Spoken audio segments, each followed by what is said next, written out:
Sahabat, ini keterangan ini diambil dari kitab Fadhailus Surati Ayatil Quran, di mana beliau pengarangnya ini mengambil langsung dari hadis Rasulullah Shallallahu Alaihi Wasallam. Wa mimma warada fi suratil Baqarah, dari sebagian fadilah mewiridkan surah Al-Baqarah, akhraja Abu Abid min hadis Anas radhiyallahu anhuma, mengeluarkan Abu Abid dalam hadis yang diriwayatkan oleh Anas bin Malik radhiyallahu anhuma, inna syaitana, sesungguhnya setan, yakhruju minal baiti, keluar dari rumah, idza sami'a suratil Baqarah, jika setan tersebut mendengar bacaan surah Al-Baqarah, taqra'u fihi, yang dibacakan di dalamnya. Wa fil babi an Ibnu Mas'ud wa Abi Hurairah wa Abdullah bin Mughfal, dan dalam bab yang lain hadis ini juga diriwayatkan oleh Ibnu Mas'ud, Abu Hurairah dan Abdullah bin Mughfal ini, sahabat. Jadi setan itu dikatakan dalam hadis ini akan lari ketika mendengar bacaan surah Al-Baqarah. Nah, dari hadis ini maka kita dapat mengambil pelajaran bahwasanya apabila terdapat rumah yang angker, misalkan yang dikira banyak penghuninya ketika mau ditempati, maka silahkan bacakan surah Al-Baqarah ini, sahabat. Karena tidak sedikit orang-orang itu yang ketika menempati rumah maka kadang sakit ataupun terkena gangguan dan lain sebagainya.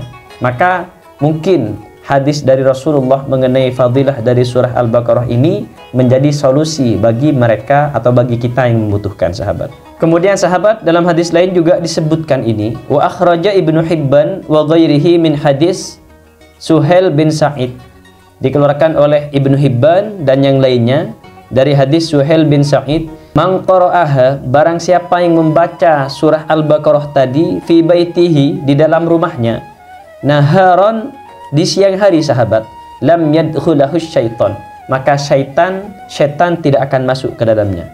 Salasatu ayyamin, selama 3 hari, sahabat. Wa man qara'aha fi baitihi lailan, kalau dibacakan surah Al-Baqarah di malam hari, maka lam yadkhulahu syaitan salatsa layalin, maka setan tidak akan masuk selama 3 malam. Jadi kalau dibacakan di siang hari, maka setan tidak akan masuk selama 3 hari, dan kalau dibacakan di malam hari, maka setan tidak akan masuk selama 4 malam, sahabat. Ini diantara fadilah-fadilah dari bacaan surah Al-Baqarah yang apabila kalau kita amalkan, kalau kita menemukan sebuah rumah yang menurut banyak orang misalkan angker, tidak bisa ditempati, maka solusi dari Rasulullah ini untuk membaca surah Al-Baqarah insya Allah akan bisa jadi obat penawar yang sangat mujarab bagi kita, karena ini langsung diajarkan oleh Nabi kita, Nabi Muhammad Sallallahu Alaihi Wasallam. Juga sahabat, ada juga hadis ini yang diriwayatkan oleh Abu Hurairah radhiyallahu anhu, qala Rasulullah Sallallahu Alaihi Wasallam, inna syaitana, sesungguhnya setan, yafirru minal baiti, menghindar dari rumah-rumah, alladzi taqra'u fihil Baqarah, yang mana di dalam rumah tersebut dibacakan surah Al-Baqarah, sahabat. Jadi setan memang menghindari rumah-rumah yang dibacakan surah Al-Baqarah, terutama selama 3 hari tadi itu, sahabat. Wa anhu aidon, dan diriwayatkan pula dari Abu Hurairah tadi, iqra'uha, bacalah surah Al-Baqarah, fa inna akhduha barakatun, karena dengan mengamalkan surah Al-Baqarah tersebut adalah barakah, wa tarkuha hasratun, dan meninggalkannya adalah sebuah kerugian.